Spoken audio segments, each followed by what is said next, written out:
नमस्कार, मी पंजाब डक. आज आहे 14 जुलै 2025 आणि या ठिकाणी कापसाची वखरणी चालू आहे.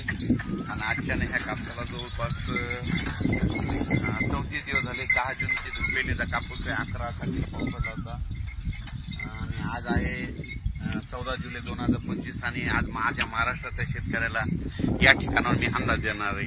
तर राज्यातल्या सर्वप्रथम शेतकऱ्याला सांगू इच्छितो की राज्यामध्ये आज 14 आणि 15 म्हणजे बऱ्याच ठिकाणी भाग बदलत पाऊस पडणार आहे म्हणून हा अंदाज येतो. म्हणजे विखुरलेल्या स्वरूपात सांगायचं झालं तर परभणी जिल्हा, लातूर जिल्हा, बीड जिल्हा, धाराशिव, त्याच्यानंतर नगर जिल्हा, त्याच्यानंतर जालना जिल्हा, संभाजीनगर, सोलापूर जिल्ह्यात आज बऱ्याच ठिकाणी विखुरलेल्या स्वरूपाचा पाऊस पडणार आहे म्हणून हा अंदाज लक्षात घ्यायचा.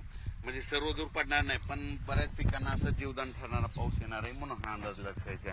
मग राज्यात मोठा पाऊस कधी येणार तर राज्यात तुम्हाला एक सांगू इच्छितो की मोठा पाऊस कधी येणार. तुम्हाला एक सांगू इच्छितो की राज्यामध्ये सांगायचं झालं तर सध्या तरी मोठा पावसाचं वातावरण नाही, असाच भाग बदलत विखुरलेल्या स्वरूपातच पडणार आहे म्हणून हा अंदाज लक्षात घ्यायचा. राज्यात फक्त जुलैच्या शेवटच्या आठवड्यात मात्र चांगला पाऊस राहणार आहे म्हणून हा अंदाज लक्षात घ्यायचा.